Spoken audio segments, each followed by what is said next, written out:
ನಮಸ್ಕಾರ, ಜಯಂತಿ ಕಿಚನ್ಗೆ ನಿಮಗೆಲ್ಲ ಸ್ವಾಗತ. ಇವತ್ತು ನಾವು ಶಾಬು ಅಕ್ಕಿ ಸಂಡಿಗೆ ಮಾಡೋಣ. ಶಾಬು ಅಕ್ಕಿ ಸಂಡಿಗೆ ಮಾಡಲು ನಾನು ಅರ್ಧ ಕೆಜಿ ಶಾಬು ಅಕ್ಕಿ ನಿನ್ನೆ ರಾತ್ರಿ ನೆನೆಸಿಟ್ಟಿದ್ದೆ. ಅರ್ಧ ಕೆಜಿ ಆಲೂಗಡ್ಡೆ ತೊಳೆದು ತುರ್ಕೊಂಡಿದ್ದೀನಿ. ಉಪ್ಪು, ಖಾರದ ಪುಡಿ, ಜೀರಿಗೆ. ಈಗ ನೀರು ಕಾಯಕ್ಕಿಟ್ಟಿದ್ದೀನಿ. ನೀರು ಕುದಿ ಬಂದ್ಮೇಲೆ ಶಾಬು ಅಕ್ಕಿ ಹಾಕೋಣ.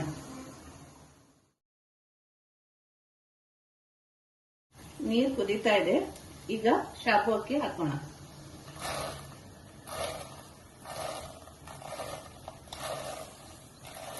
ಶಾಬು ಅಕ್ಕಿ ಹಾಕಿ 10 ನಿಮಿಷ ಆಗಿದೆ. ಈಗ ತುರಿದಿಟ್ಟಿರೋ ಆಲೂಗಡ್ಡೆ ಹಾಕೋಣ.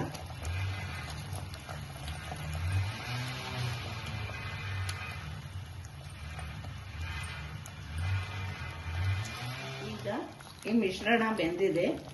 ಈಗ ಇದರೊಳಗೆ ಜೀರಿಗೆ 1.5 ಸ್ಪೂನು,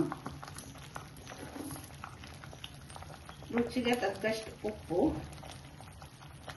ನಾನಿಲ್ಲಿ 2 ಸ್ಪೂನ್ ಹಾಕಿದ್ದೇನೆ, ಮತ್ತೆ 2 ಸ್ಪೂನ್ ಖಾರದ ಪುಡಿ.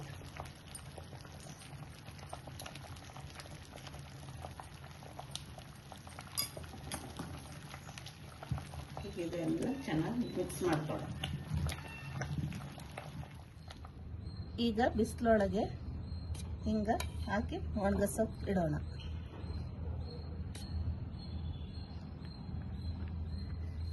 ಶಾಬು ಅಕ್ಕಿ ಸಂಡಿಗೆ ಚೆನ್ನಾಗಿ ಒಣಗಿದಾವೆ. ಈಗ ಎಣ್ಣೆಯಲ್ಲೇ ಕರಿಯೋಣ. ಎಣ್ಣೆ ಚೆನ್ನಾಗಿ ಕಾದಿದೆ. ಈಗ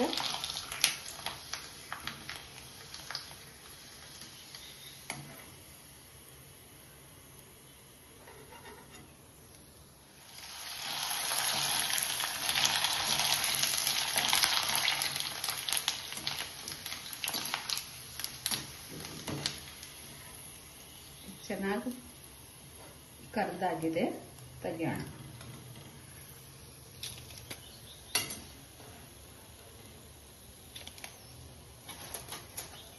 ರೆಡಿ ಆಗಿದೆ. ಆಲೂಗಡ್ಡೆ ಶಾಬು ಅಕ್ಕಿ ಹಾಕಿದ್ರಿಂದ ಟೇಸ್ಟ್ ಚೆನ್ನಾಗಿ ಬಂದಿದೆ, ಚೆನ್ನಾಗಿ ಕ್ರಿಸ್ಪಿ ಆಗಿದ್ದಾವೆ. ಈ ವಿಡಿಯೋ ನಿಮಗೆ ಇಷ್ಟ ಆದರೆ ಲೈಕ್, ಶೇರ್ ಅಂಡ್ ಸಬ್ಸ್ಕ್ರೈಬ್ ಮಾಡಿ.